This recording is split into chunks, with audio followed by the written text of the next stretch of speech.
Ça, c'est une chose que les mamans, d'abord, plus que personne d'autre au monde, atteignent de façon naturelle. Donner à son enfant au-delà de tout ce qu'il peut nous rapporter. Donner. Par la nature même de cet élan. Et les pères apprennent ça avec le temps. Mais cette dimension du don gratuit, c'est difficile. Spirituellement, c'est extrêmement difficile. Et donc, c'est un travail, c'est un effort, c'est un djihad de l'amour. C'est la centralité de cet amour-là. Et qui nous fait à un moment donné regarder la nature différemment. Et à un moment donné, comprendre que pour aimer, il faut de la discipline. Il faut des signes. Raison pour laquelle il y a des piliers dans la tradition musulmane. Il y a une discipline. Il n'y a pas de spiritualité qui parle d'amour sans qu'il y ait une discipline. Pourquoi ? Parce que te laisser aller au naturel, contrairement à ce que tu crois, c'est pas approfondir l'amour, c'est de garder superficiel. En d'autres termes, c'est la discipline qui approfondit l'amour. Pourquoi prie-t-on 5 fois par jour ? Pourquoi va-t-on jeûner pendant 1 mois ? C'est des actes de discipline personnelle. C'est travailler sur sa nature pour trouver le spirituel et dans le spirituel chercher l'amour.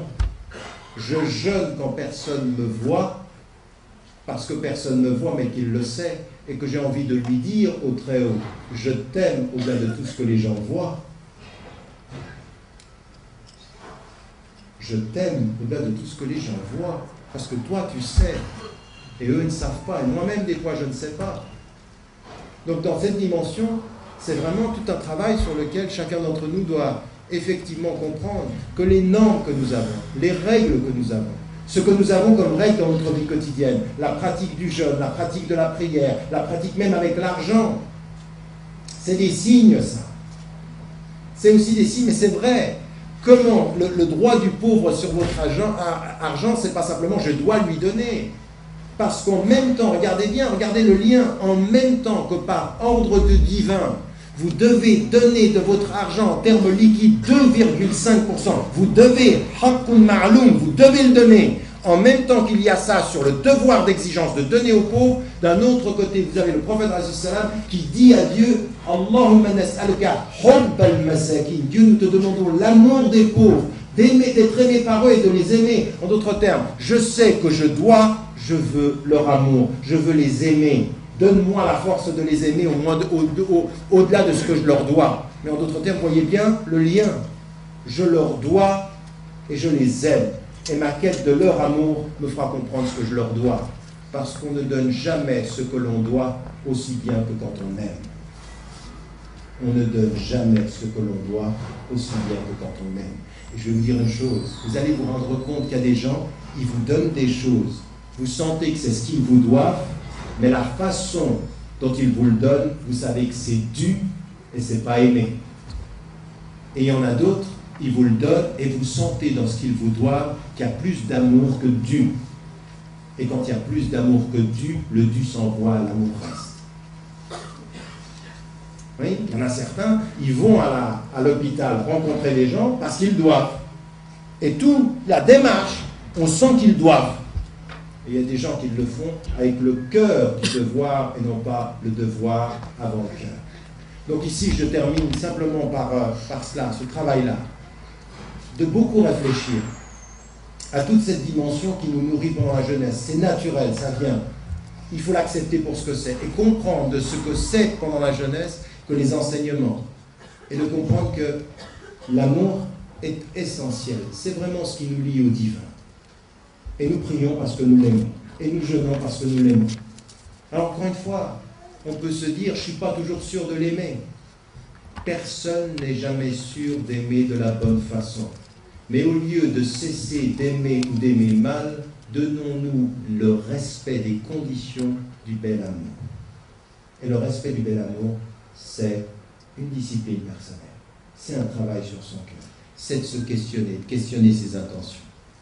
Vous voyez ce que je veux dire ? Ne pas cesser d'être là parce qu'on doute, mais au nom du doute, mieux être là. Mieux s'engager à la prière, mieux s'engager au jeûne, mieux s'engager au dialogue, mieux s'engager dans les signes. Il y a une chose qui est vraie, je le dis dans un texte sur lequel j'ai travaillé pendant des années en fait.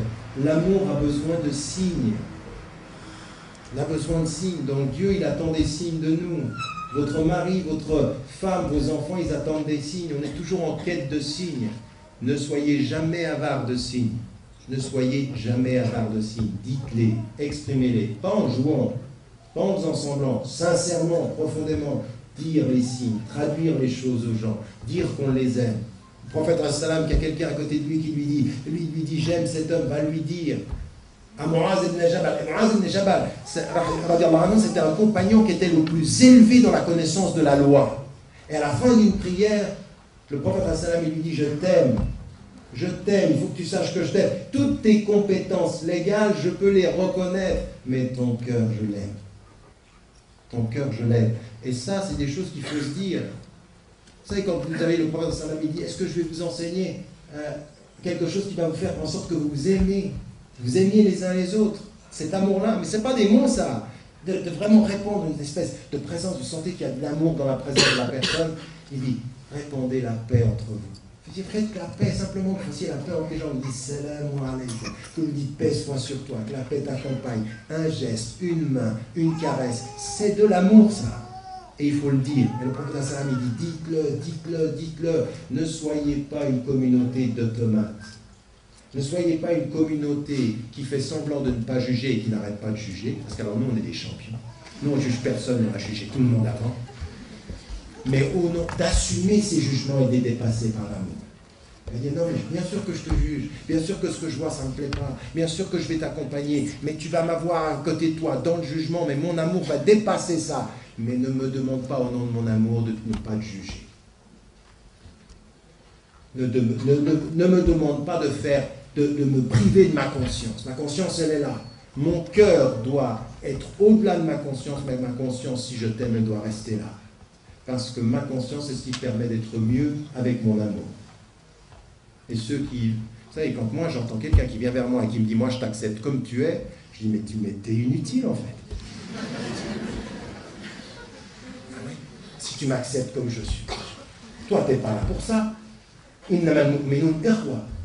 Les croyants sont frères, les sœurs sont frères et sœurs. Nous sommes dans une fraternité humaine. Mais ça sert à quoi que tu m'acceptes comme je suis? Même devant mon miroir, il ne m'accepte pas tel qu'il est. Mon miroir est en train de dire, là, t'es moche. Donc, il faut changer. Le miroir, il renvoie à ma conscience l'image que je dois être meilleur. Pourquoi des miroirs, sinon?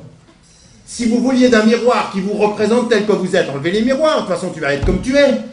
Le miroir, qu'est-ce qu'il dit à votre conscience? Là, c'est pas beau. Là, ça peut être mieux. Vous attendez du miroir le jugement de votre propre conscience. Vous attendez de votre frère la même chose. Un miroir qui serait inutile à votre conscience, il n'y a pas besoin de miroir. Un frère ou une sœur qui soit inutile au jugement, pas besoin. Pousse-toi de là, je vais aller tout seul. Mais la fraternité dans un jugement qui me permet de dépasser ça, dans l'amour. Aime-moi, juge-moi, mais ne me condamne pas. Ne jamais condamner, mais se permettre de juger dans le dialogue, pas dans le jugement définitif. Personne n'a le jugement définitif. Ça aussi, c'est important. Donc cette démarche-là, elle est fondamentalement importante. Donc, de la discipline dans l'amour, du jugement dans l'amour, bien sûr, mais du dépassement du jugement, et puis de l'effort, systématiquement continuer. On va continuer, ça ne va jamais s'arrêter, on va toujours l'approfondir. C'est comme ça qu'on aime mieux ses parents. C'est comme ça qu'on doit mieux aimer ses enfants. C'est aussi comme ça dans la famille. Et je termine par dire simplement une chose. Tout ça, la centralité de l'amour, elle est basée sur une chose. Une chose. Il n'y en a pas d'autre. Quand nous considérons en tant que musulmans, mais c'est vrai pour le christianisme comme c'est vrai pour le judaïsme, qu'à un moment donné, Dieu intervient dans l'histoire et il envoie un livre qui est une révélation. Il révèle, n'est-ce pas? Il fait quoi? Qu'est-ce qu'il fait?